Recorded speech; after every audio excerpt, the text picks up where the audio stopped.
All right. Well, hello, everybody, and welcome to episode 18 of the 21st Talks podcast. Today, I have a very, very special interview. I mean, they're always special, but this one especially so, with Dr. Anders Sandberg, who is a senior research fellow at the Future of Humanity Institute, a senior research fellow at Oxford's Martin School, and an ethics and value fellow at Reuben College. Just an overall absolute intellectual powerhouse. He's a Swedish polymath as well. And a lot of his research focuses on estimating the capabilities and underlying science of future technologies, methods of reasoning about long-term futures, existential and global catastrophic risk, and the search for extraterrestrial life. Anders and I had a wonderful conversation. It jumped around because there's just so much to jump into when it comes to talking to him. I'm really excited to have him as a friend of the show now, and am really looking forward to future conversations. But without any further ado, here's my conversation on living forever, existential risk, and a balanced universe with Anders Sandberg. What are the forces, challenges, and ideas that define the 21st century? Conversations to understand the greatest figures and stories of today to create a better tomorrow.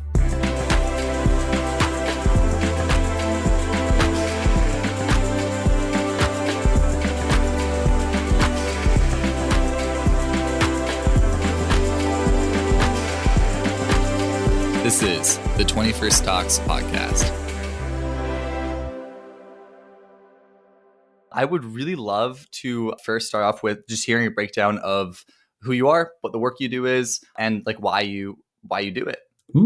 Yeah, so I'm Anders Sandberg. I'm a lapsed computational neuroscientist and transhumanist who ended up in the philosophy department at the University of Oxford at the Future of Humanity Institute.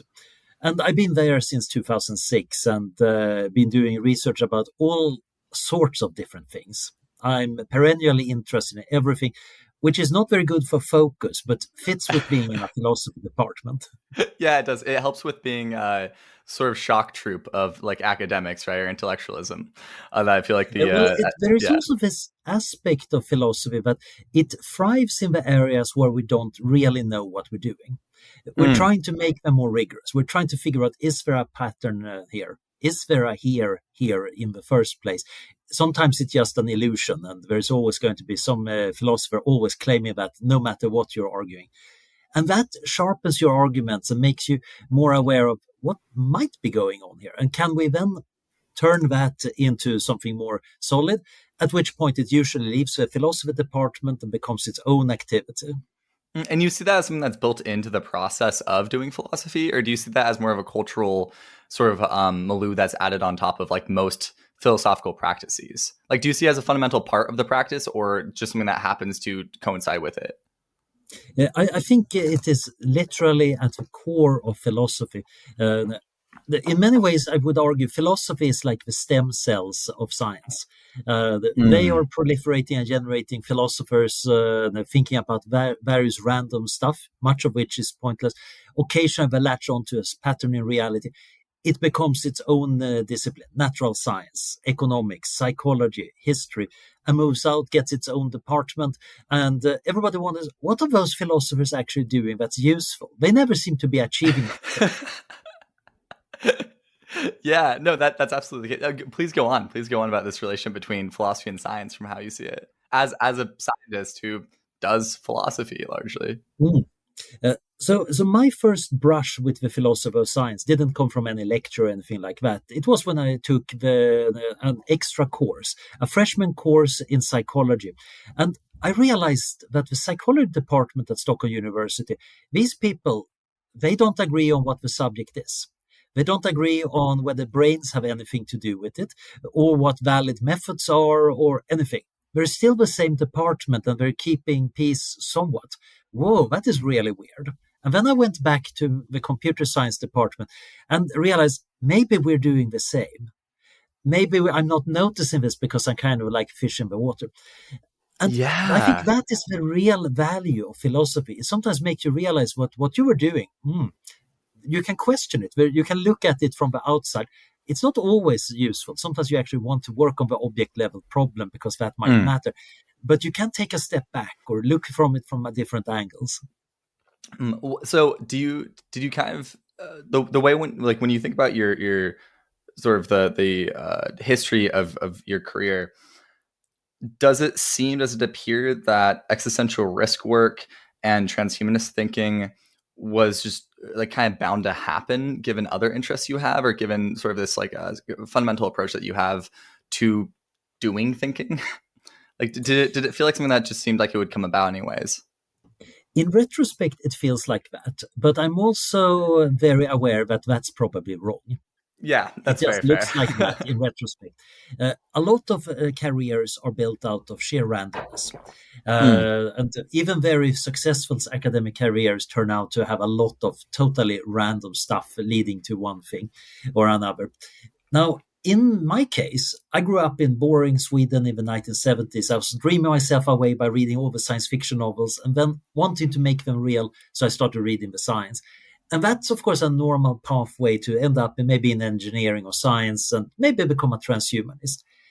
But mm, existential risk research, while people have certainly been thinking about the end of the world in a kind of religious or cultural sense, or being concerned about issues like the environment and nuclear war, that field started emerging properly in the late 1990s and the early noughties. And it's interesting to notice that transhumanism played an important role here. Nick Bostrom, after all, is known as a transhumanist philosopher. And why did he write this paper that coined the term existential risk for the whole field? Well, if you believe the future could be radically different, radically better, then if you're honest, you must recognize it could be radically worse too. If we're postulating that there could be technologies that totally transform everything, oh, they could make everything worse. So you need to be open for that. If you believe that mm, the future has to be a kind of normal continuation of the present, then the end of the world is not allowed. It's not a thinkable issue. So mm, I think transhumanism was very important for helping existential risk studies going. You need to think big. You need to be ready to think fairly unthinkable thoughts. Then, of course, these days, the field is full of people who are not at all as weird as some of us who started it were. But I think there is an importance here in being able to say that actually unprecedented events can happen, and we might want to plan for that. mm, mm. For any folks at home who aren't as aware of it, and aren't really, are more so interested in existential risk or effective altruism more broadly for whatever cause areas or whatever areas of interest they're most focused on, can you give a breakdown of what transhumanism is? So I usually define transhumanism as the movement of ideas that questions the human condition and says, okay, there are some parts here that we might be able to change, not just through the traditional humanistic ideas about education, rational thinking, and good institutions, but Mm, also by direct biological intervention. Let's update those genes. Let's take smart drugs to make our brains work better. Let's get those cyborg implants or whatever it takes to fix bad aspects of the human condition. mm, This might be life extension. This might be cognitive enhancement. This might be mood enhancement. The transhumanist movement goes back a long while. You could argue that you find traces of it running back to Enlightenment.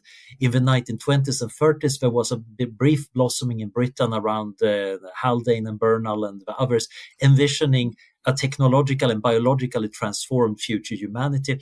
Then later on, this thread inspired a lot of science fiction. In the 80s and 90s, we got this new transhumanist movement that got connected by the internet. That's where I showed up as a young student.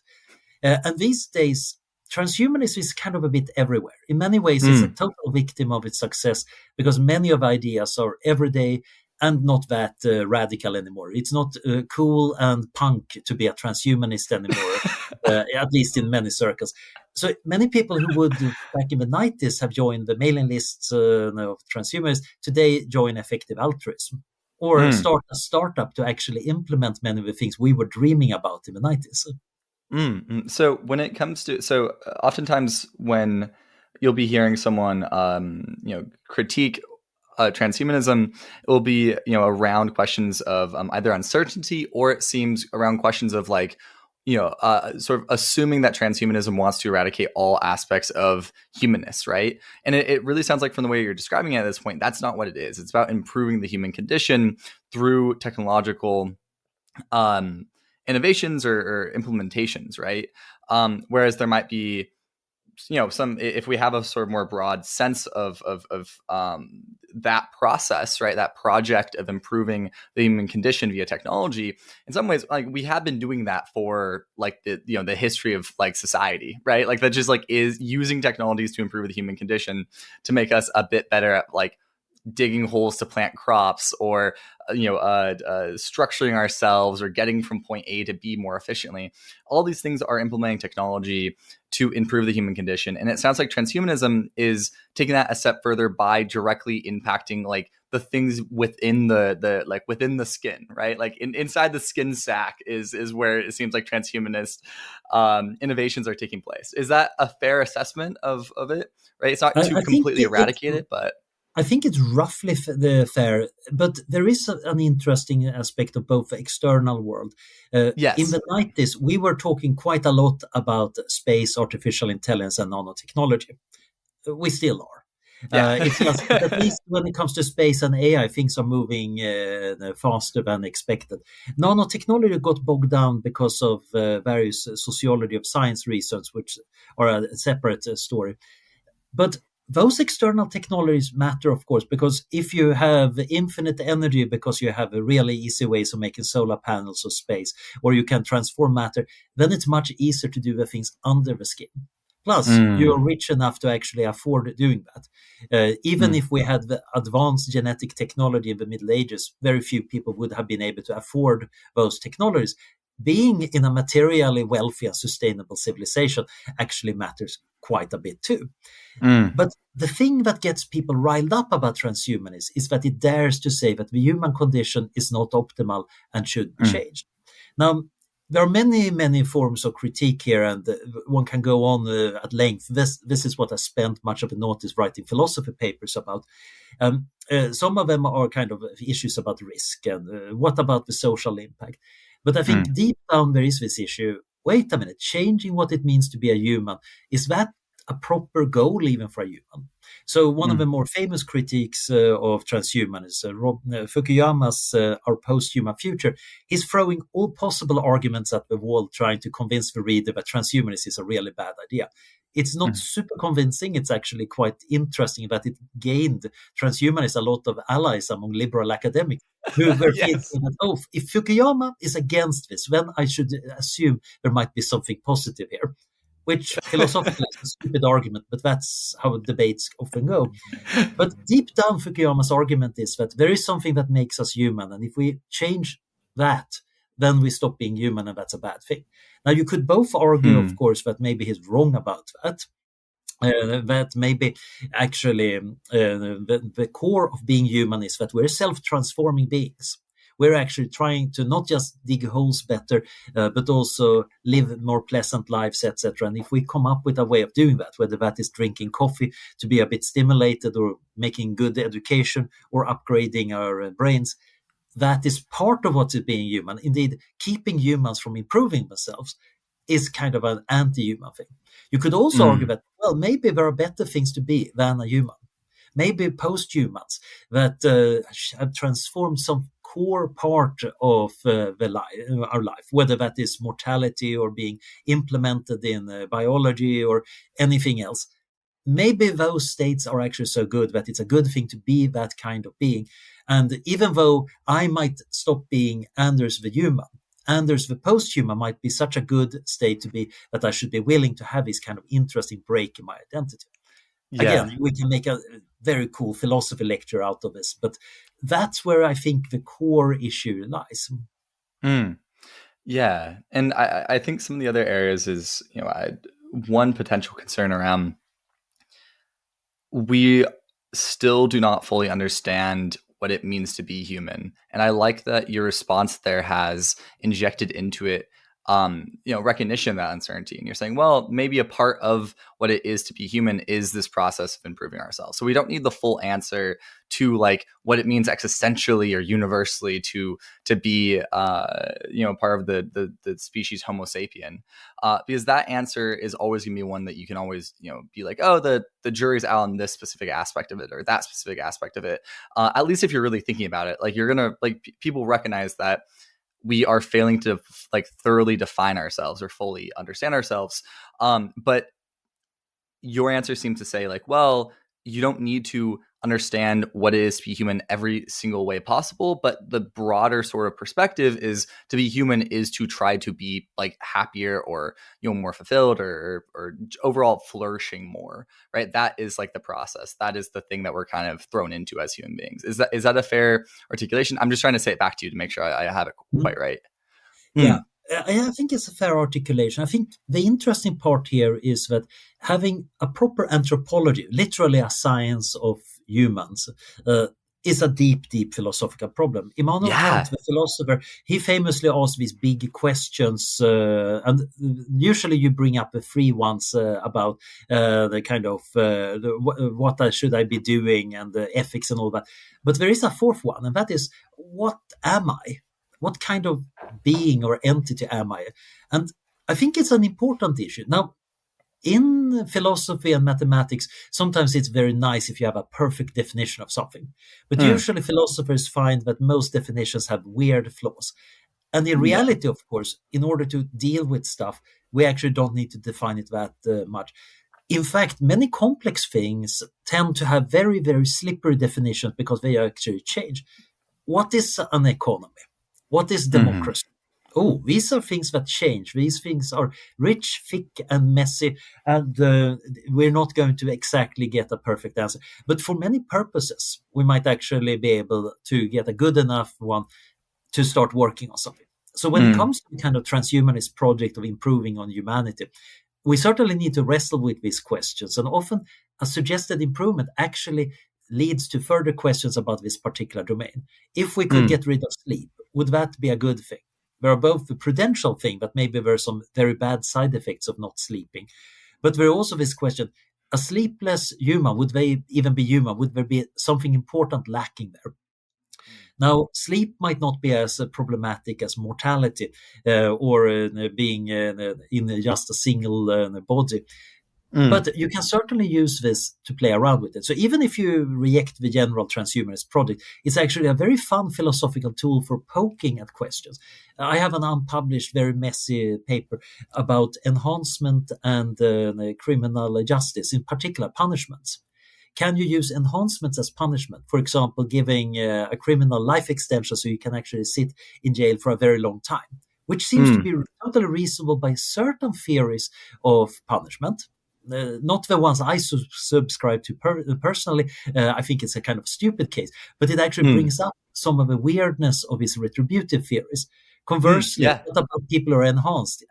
Removing their enhancement, is that an extra punishment? Or is that equivalent to some kind of amputation? Maybe this is actually something that you shouldn't be allowed to do to people, even though they might go to jail, etc.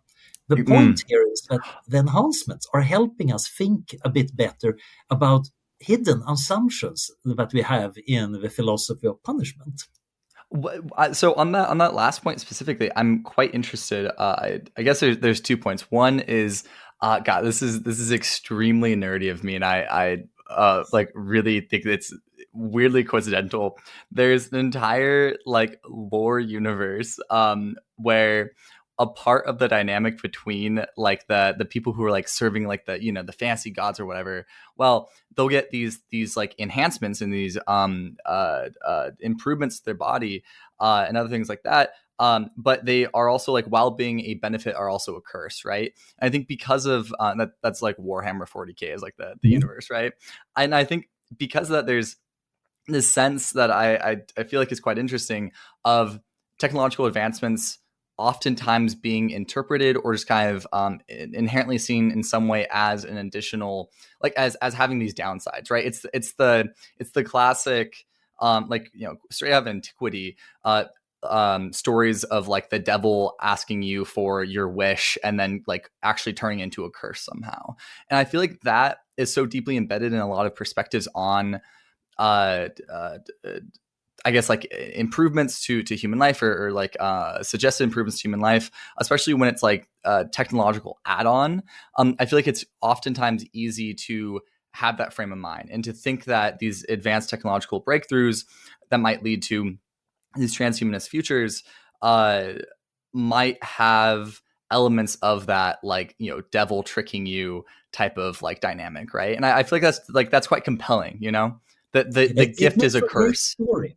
That is the Mm, thing. It's compelling because it makes for a wonderful story. You get the tension.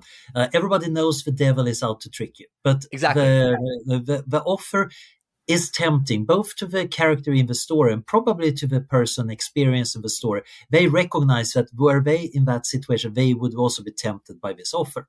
Yeah. And then, of course, you get the fun wait for, okay, when will the other shoe drop? When is the payment coming due? So you get a good dramatic tension. The problem Mm. here is, of course, reality doesn't work like that most of the time. Yeah. And similarly, games, and this is interesting because you brought up Warhammer 40K, which is, of course, based very much on a board game that needs to be balanced. Which means that I can't just have an army that's much stronger than your army when we're playing the board game. There Yeah. needs to be some agreement about it. So I might have a piece that has a lot of extra powers, but it needs to have drawbacks or cost me something. And that game balance, that leads to this bias to assume that the universe must be just. Every person is built of the same number of character points, right? Yeah. If I'm very smart, I must be physically weak. There are no you can't really bring yourself to think that there might be some geniuses over at the gym too. That would be so unfair. But of course, reality is kind of unfair. Yeah.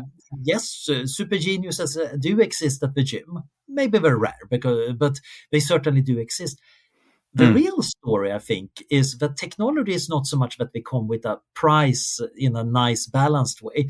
It's technologies have consequences, and these consequences are all over the place. Um, Mhm. the bike doesn't seem to have tremendous consequences and actually liberated a lot of people, but it also requires a fairly advanced infrastructure. The car had Mm. another enormous effect on how American cities work, how people think about stuff, and climate change. Yeah. And if we have a technology that enhances our lives, it's probably going to have some downsides or just complicate things. These days, we're all spending a lot of a day just poking our noses into our smartphones. So, Mm. from one perspective, that is leading to a lot of practical pedestrian accidents when we walk into walls. And it also leads to changes in the social situation, which might be good or Yeah. bad. And And increases in like psychogenic issues as well, right? Along like some of them, yeah. again, we like to say, oh, social media are so bad for us psychologically. When you actually try to get proper evidence for it, you realize most of these studies are really weak. You That's actually fair. find that, yeah, there are some very depressed people on social media, but it turns out that depressed people also tend to do more things like social media and play Mm. computer games because they're depressed and don't want to deal Yeah. with other people. So Yeah. the actual story about these new things being bad for us is much more complicated. But many people don't even want to hear it. I remember being in a meeting with some friends working on maximizing happiness in the world, and they got very annoyed at me, actually pointing out that your constant dissing of social media is not based on any evidence.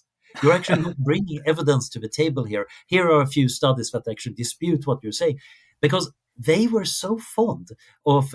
If we can blame the social media, then we can fix it by fixing the social media, which is hard, but at least we know what the problem is. In practice, of course, it's much more intricate than that. Climate Mm. change is a big problem because many of the things that cause it are very good for us. If we can take existing fossil fuels and turn that into food and energy and transport, etc., that is giving us something very valuable in return. That's Mm. nothing to sneeze at. The extreme environmentalists who say, no, we should just be giving up on all of that, they need to explain how they plan to bury all the bodies. Because Mm. if you don't get that, you need to get rid of a few billion people somehow. And usually they shy away from that part. They just say, oh, we need to stop wanting so much. But even Mm. stop wanting things is a very hard problem. So the real issue about technologies is that the Faustian bargains we're getting, it's not so much that it's the devil showing up. It's rather that there is a lot of fine print written by the imps in the contract. And this fine print is very confused. And many of the things are not even evil. They're just weird, Mm. nonsense, or sometimes good for us. We get nice side effects of some of the things. And this is, of course, a very annoying thing when trying to deal with the world, because many existential risks I'm trying to deal with are nice and concrete. My favorite example is, of course, asteroid impacts. Mm. Newtonian mechanics, big rocks falling down from the sky, causing damage in a fairly concentrated form. Compare that to the problem of nuclear war. Okay, we have a game theoretic situation between major powers that have an incentive to have nuclear weapons. They don't really want to use them, but they also must be ready to use them. Otherwise, it's not a credible threat. And then you can go even further to the really messy things. The systemic risk we have because our energy system is interconnected with our food system, which is interconnected to our financial and political systems. And we're all global and dependent on supply chains that nobody understands. And they can break because a ship suddenly sails in the wrong way in the Suez Channel, or there is a volcanic eruption somewhere in Indonesia. Yeah. Yeah. And then so on that more complex end of the societal risk spectrum, do you see general systems resiliency as aiding the transhumanist project, right? In terms of being able to give us time to have those breakthroughs in biology and have those breakthroughs in general molecular sciences, just more broadly. Do you see system resiliency as contributing to the transhumanist project? Definitely. Indeed, there are some early work by Nick Bostrom where he rather explicitly points out that there are deep philosophical and technical problems that look like they're very important, but we need to survive long enough to get to them. Yeah. If we can just achieve very long lives and very smart brains, then the rest of the future we can focus on solving the deep issues about why is there something rather than nothing, or figuring out the true meaning of life, or doing all the other good stuff.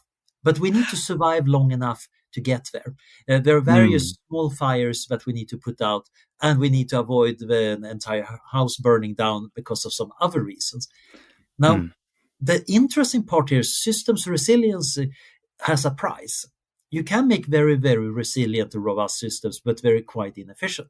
The reason we're getting this fragile, brittle, complex world today is that often when you optimize a system, that means that the throughput, whether that is energy or money or food or ideas, is very high, but there might be single points of failure. You get everything highly optimized, and then that important little node crashes. And it might be a server, it might be an institution, it might be a trade route. And suddenly the effects cascade across the system. And if everything is strongly connected, that cascade can affect everything at the same time, which can be quite deadly. Now, you want to get around that, but that means that now you need to pay the cost of having a redundancy. You need to have systems that can substitute for each other, and that means your code needs to be more general. You need to have regulations that allow you to use other sources, etc., etc. This is costly.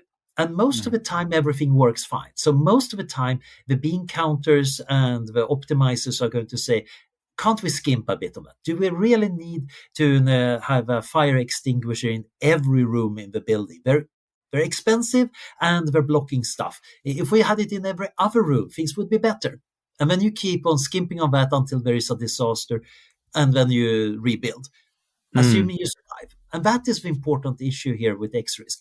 Small disasters happen over time, and people learn the lesson by burning themselves mildly. But if you don't survive the disaster, well, there is no lesson to be learned. You must just avoid that kind of disaster. And that is where I think existential risk, and to some extent global catastrophic risk research, has an important role. Now, doing proper resiliency thinking is unfortunately super messy. I love asteroids because they're so easy to deal with. It's just a beautiful problem of Newtonian gravity to figure out how they slowly change trajectory. And it's a cool space engineering problem about how to push this gravel pile so it doesn't hit us. Dealing with other emerging risks are kind of tricky because now we're really uncertain about it. What are future capabilities in biology? We have no idea. We just know they're going to be vast.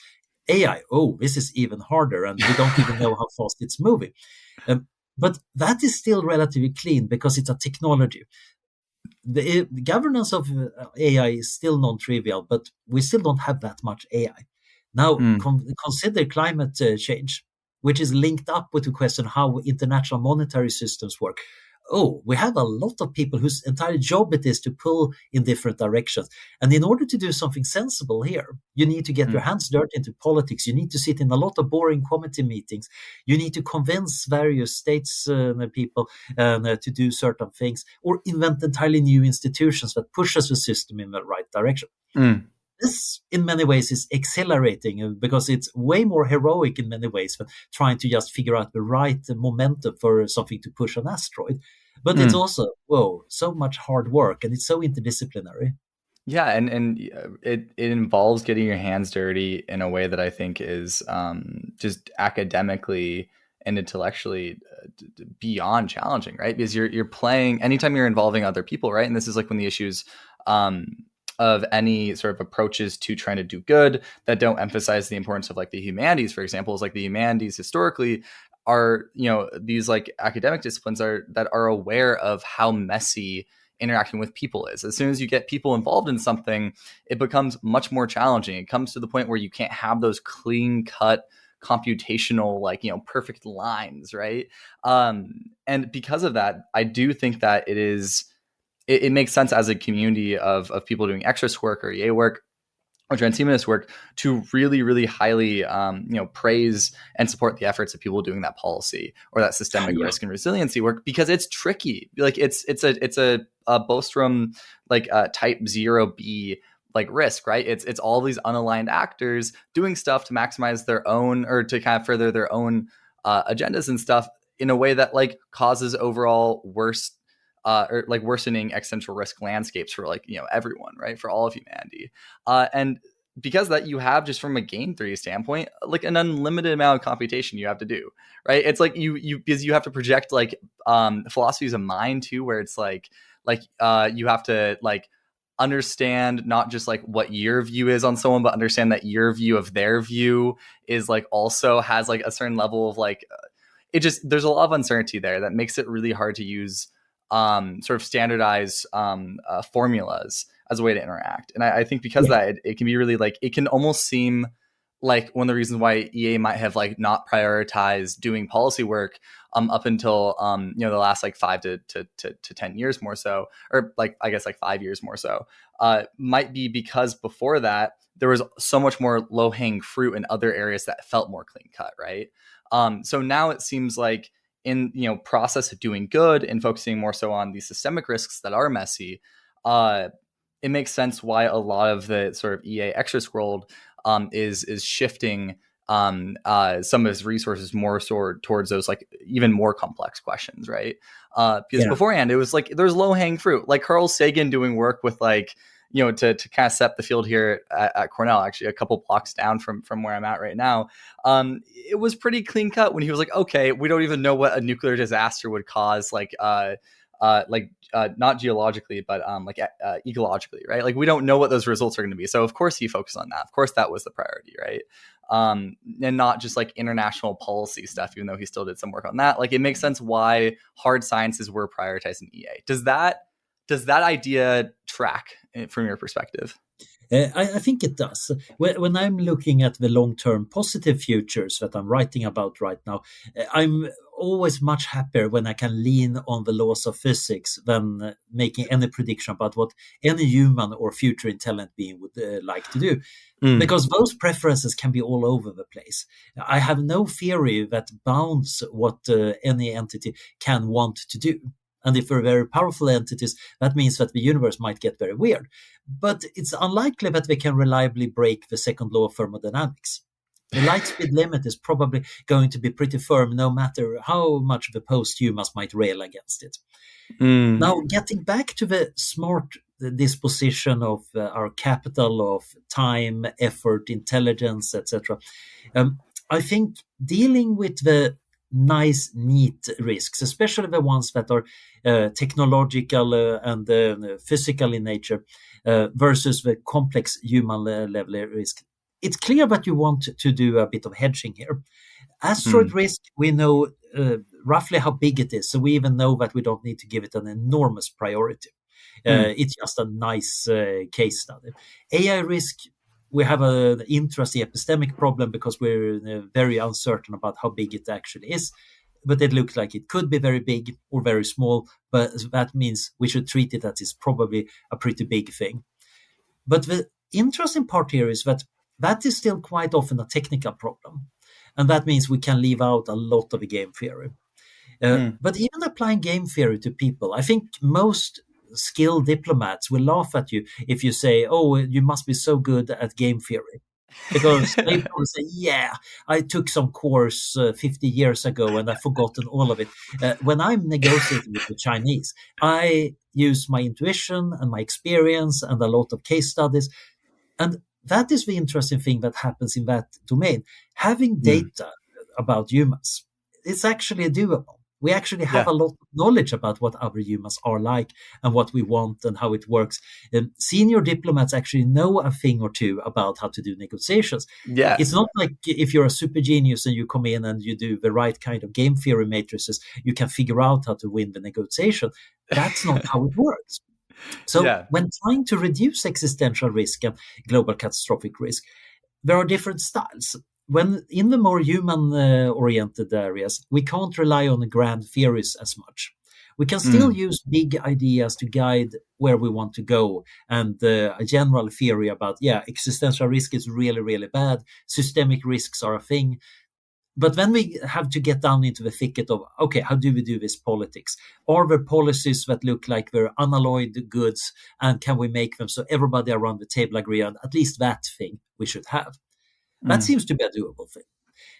There is an interesting discussion to be had. Gideon Futterman and me have been discussing, writing a paper about this, where we're thinking about what is the entire space of possible ontologies and metaphysics assumptions, as well as epistemic assumptions about how to go about doing this.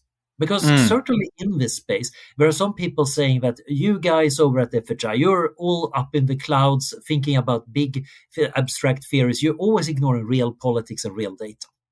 And I'm very fond of looking at systemic risk using dynamical systems theory rather than trying to look at historical examples, although they're fun. There are other people who think historical examples are really useful. Those bifurcation diagrams Anders is drawing on whiteboard are unlikely to work. There are probably a lot of things that nobody's doing right now. Other combinations of how you get data and how you find the right kind of action, and even what the entities are. For example, is justice an issue? If you're taking a very consequentialist standpoint, justice doesn't show up in the existential risk conversation. However, if you think about normal disasters, it's not just that they're harmful for a lot of people. They're also usually affecting the weakest and most vulnerable the most, by definition, which means that people do recognize that natural disasters and human-caused disasters have a justice element in them because they're kind of causing a lot of injustice to the poor people that actually don't deserve to be harmed. So hence we have a justice reason to fight against this risk. The weird thing is, of course, as the risk gets bigger and bigger, at some point you cross the threshold to X risk, and it seems like justice just evaporates. That's strictly speaking not true. It's intergenerational justice that starts acting now. All the future generations are at risk. But at this point, different theories of justice come apart. They have very different answers about whether you even allow to think about those future generations. I've been in really annoying quarrels about the difference between future people and hypothetical people. And basically I've been told that the kind of people I like to think about, they're hypothetical and don't count. But my opponent, they think about future people who are real and they count. Okay, I'm being naughty here because my opponent is not present in this conversation. we can get about that on a podcast at some point. You guys, totally. It's worth debating. But the cool part here is different theories of justice produce different X-risk approaches and GCR approaches. And this, I think, would be a good thing because Gideon pointed out that we want methodological pluralism. We're actually very uncertain about how to handle this entire field. Maybe in 5 million years in the future, some super intelligent post-human is just they're kind of laughing to itself about, it's so obvious how they ought to have handled it. But right now, we don't know that. We don't have smart enough brains. We don't have enough facts. We don't have actual practical experience in staving off big disasters to be really good. So we need to probably hedge our bets here. We need to try a bit of everything, which also means that we have a problem. How do you even compare this? Because ideally, we want to do priority setting. There are probably some ways of reducing X-rays that are not worth it. Yeah. Just running off and sacrificing a goat to the gods and praying is probably not as effective as building better biosafety labs. My afternoon plans are canceled then in that case. If sacrificing well, goats you can is do no it longer... for entertainment or something, but there is still this big problem that not every activity is as effective as every other. But you can still say, wait a minute, Anders, you're wanting to build better biosafety lab. You should be focused on AI risk instead. That's more important. Yeah. And others will say, yeah, but you're all dependent on a world system that is creaking in all sorts of ways. We need to fix those things. How do you do a rational priority setting here? And especially if you have different methods. If you say that justice actually matters a lot, then that might mean that there are certain approaches that are important. So you have a normative uncertainty that you need to take into account. Now, if it's just your time, your afternoon, what do you spend it on? Goat sacrifices or biohazard reduction or writing a letter to the editor of the Times? It's up to you, and you can perhaps make a rational choice based on your beliefs.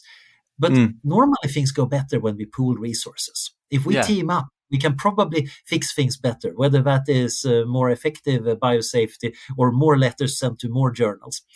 And that scaling means that we need to find ways of negotiating and agreeing. And this is not trivial at all. It's not whatsoever. A real challenge. Yeah, and that's, I think, one of the genius components of this methodological pluralism argument, right? And it's something that is also quite exciting because it opens the doorway to one of humanity's greatest strengths, as far as I understand, or like to think I understand what it is to be a human being bumbling around on this rock for now. And that is communication. That is exactly what we're doing right now. It's precisely what, you know, 21st Talks is a podcast or a media organization is trying to do en masse, and also like in those micro comments like down below. You know, it's like there is a large amount of energy that we have just cerebrally thrown at communicating effectively and are honed for that in many ways. And that doesn't mean we don't have shortcomings. We absolutely do, 100%. So many cognitive biases. However, this methodological pluralism is built off of one of our greatest strengths as a species through that communication, through that desire for cooperation, for that pro-social behavior that evolved from like multi-level selection probably. So yeah, that's just like, I love that. I love it because of that. And one of the cool things is that we have become much better at coordination over historical time. Yeah. Part of that is new media. We have writing, printing presses, and podcast. But we also have other tools. We can set up a scientific conference. We can set up a committee. We can make an election system or an information market or anything else. We actually invent new forms of coordination. I sometimes say that future historians, that post-human in 5 million years, when he looks back at the current era, he might say, yeah, actually the 21st century notable for two big technological innovations, artificial intelligence and Kickstarter. And Kickstarter is interesting because it's a way of coordinating the preferences of a bunch of people who otherwise couldn't get a weird board game or a fanzine or something. And now they can organize that. That form of crowdfunding, crowdsourcing is going to get refined because we haven't had it on an enormous scale very long. We're still in very early days. And this is where I think we can do very cool stuff when applying that to crowdfunding and crowdsourcing, various interventions to make the world safer, to break down roadblocks for getting a better future, and generally figuring out better ways of coordinating. Yeah, and that's one that like as long as like the people are within sort of like, you know, anything even approaching a normative like ethical framework, it seems that supporting efforts to improve coordination is going to have ethical results, right? Like at some point, like someone in that process is going to have the right incentives to recognize downsides of like a suboptimal goal, right? And that might not stretch all the way for like transhumanist goals that are like, you know, millions of years or billions of years down the line. However, at least in terms of getting our society right and our societal path, like secure enough to not fall off the cliff on either side that we're currently pinned on, it does seem coordination will help deliver us to that, right? And it also, I think importantly, it has this autonomy component of it, which I think autonomy ethics is something that is has like very strong epistemic value as well, right? In addition, being something that is really normatively accessible for a lot of folks from moral psych literature and research. This autonomy ethic question also directly corresponds to this coordination question, right? And I think that's one of the reasons why I'm so excited about that. I have so many more questions. I know you have to go, though. But we can always do another podcast. As I warned you beforehand, I'm always getting off on interesting tangents. And well, I would love 21st Talks to be your open notebook for tangents. That you're more than welcome to use 21st Talks as an open tangent form any day of the week.